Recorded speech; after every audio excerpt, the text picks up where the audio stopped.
Hello, pharmacology students. This is Dr. Bratt, and here's another chat with Bratt. And this presentation is going to talk about drugs to treat pain and headaches. These are the drugs that you're going to find in Module 10. So let's go ahead and get started. So the drugs that we're going to be talking about are three drugs. It's going to include morphine, which is an opioid. We're going to talk about naloxone, which is a narcotic antagonist, and two antimigraine drugs, which are ergotamine and Sumatriptin. So we're going to start first about talking about drugs to treat pain. So I want you to meet Kyle. Remember when we talked about how you can remember drugs?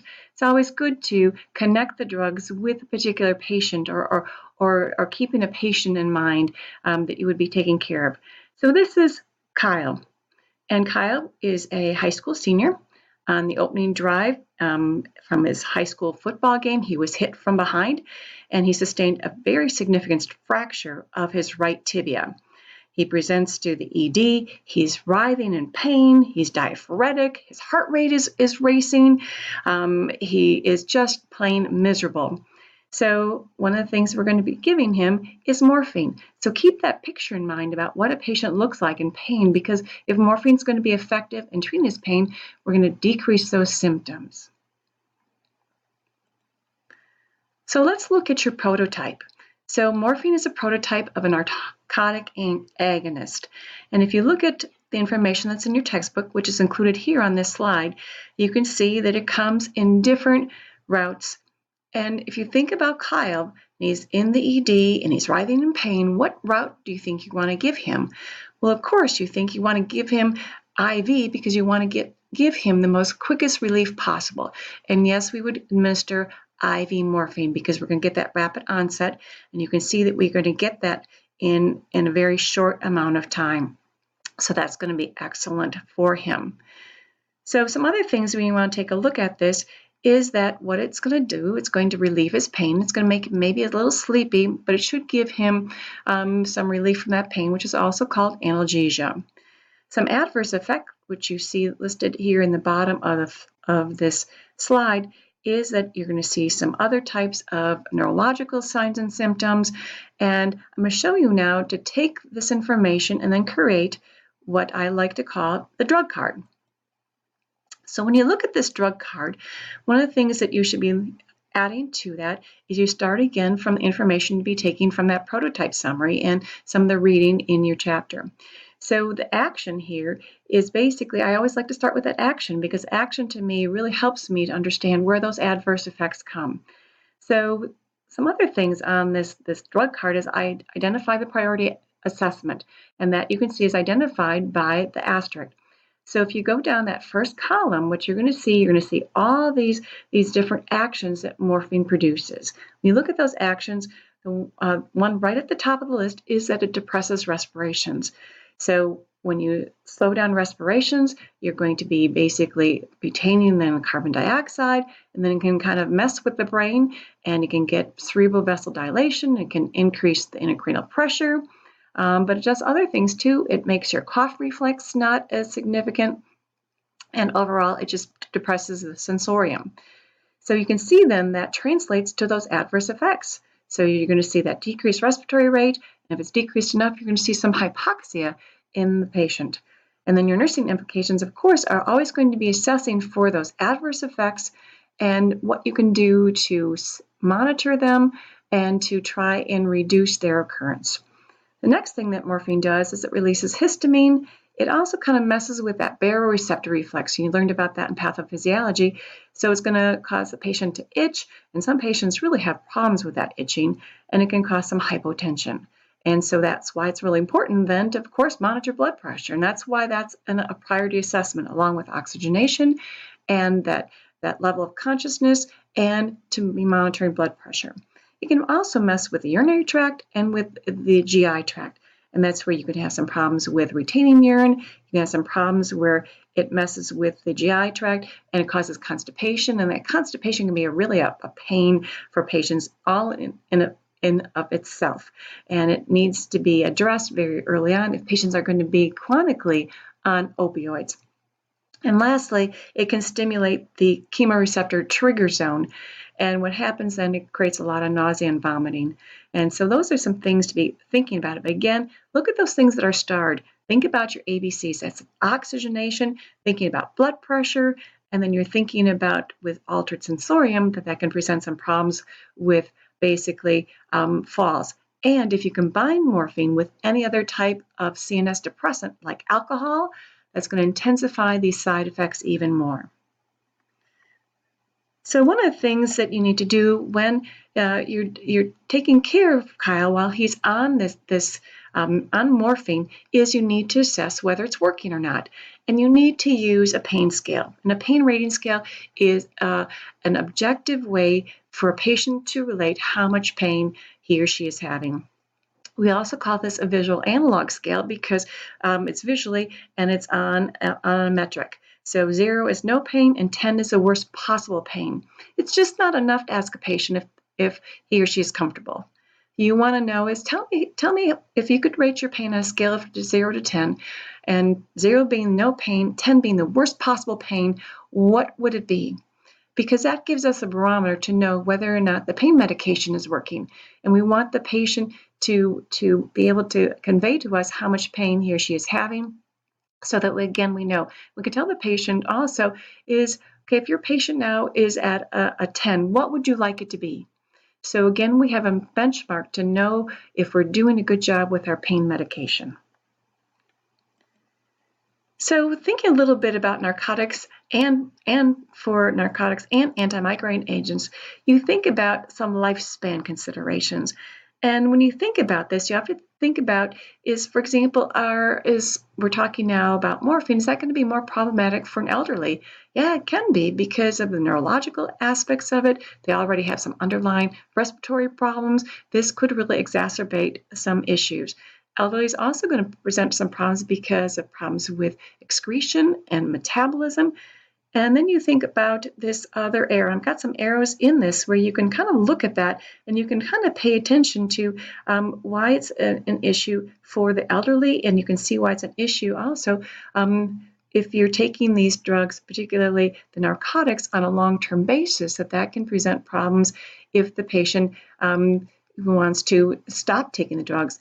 Now, there's no research to support that short-term use of narcotics is going to lead to addiction. And that's important to tell a patient because sometimes patients don't want to take narcotics because they think they're going to get addicted. But it's short-term use. There's not a significant research that says people get addicted. So let's go back to Kyle. So Kyle is starting to feel better. We've taken him off of morphine, which is the usually a drug that we put people on for real acute onset or long-term intractable pain. Otherwise, they would be basically taking another type of an opioid, and now Kyle's taking oxycodone. So he's feeling better. He's on crutches. So he decides to have his football team over. And what happens, he's having a good time, but it also means that he's having more pain. So he starts to pop some oxycodone. And he takes a couple extra oxycodone and he combines that with some alcohol. So you can imagine what could be happening. Pretty soon, what happens, he collapses. He is unable to rouse, and soon he starts to, he begins to have labored breathing, and then he stops breathing. Thankfully, someone who was at his house, one of his friends, had been taking some advanced first aid courses, and he learned about this, and he started CPR. And thank goodness that he was able, basically, and he kept CPR going until the paramedics arrived. And thankfully, someone called the paramedics. The paramedics arrived, and one of the things that they did is they administered to Kyle a drug that's going to be very helpful for him, which is Naloxone, which is also known as Narcan. And Narcan, along with CPR, saved Kyle's life. And so the good thing about Naloxone is that it's basically has very little action on its own. What it does is it kind of occupies those opioid receptors, and it then stops the opioids for dulling the brain and suppressing respirations. So he basically got the Narcan, he woke up, and he was better. But one of the things that can happen too is that because the fact now that the Narcan's blocking the opioid receptors, the narcotic that he's taking can't interact with them and reduces pain, so now he has pain, and that can be a problem. So here's your drug card about naloxone.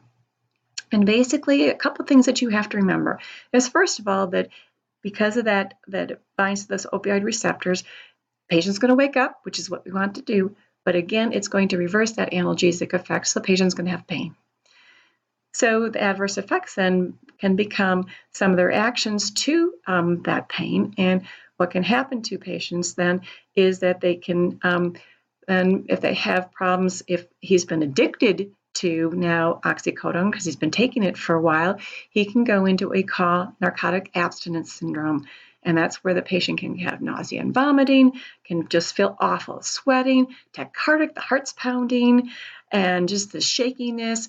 And it just really feels very, very uncomfortable. And this can happen if somebody is addicted to an opioid, and it can happen just immediately. So that's something that you need to be watching for if a patient needs to receive naloxone who is opioid dependent, has been taking opioids for some time. So your nursing care is really to monitor for that potential and to educate the patient. So now let's go to our last two drugs, which are drugs to treat migraines. And when we're treating migraines, we want to think about again, another patient. And here's Maggie. And Maggie is 32 years old. She's had a headache since high school, and she has these episodic migraines. And they throb, and they just make her feel uncomfortable. So what she's taking is a drug called Sumatriptin. And it belongs to the Sumatriptin family. And if you want to be making your drug card, again, you look at your information from your textbook. And this is what you can see, is you see this nice little summary of your prototype. And you can look at these important information that you can take from this your template, or I should say your prototype. But let's go look at the drug card that I put together for Sumatriptin. And basically how the Sumatriptin works, it really is trying to reduce these pulsations that are going on in her brain. And it does this by basically binding to these serotonin receptors.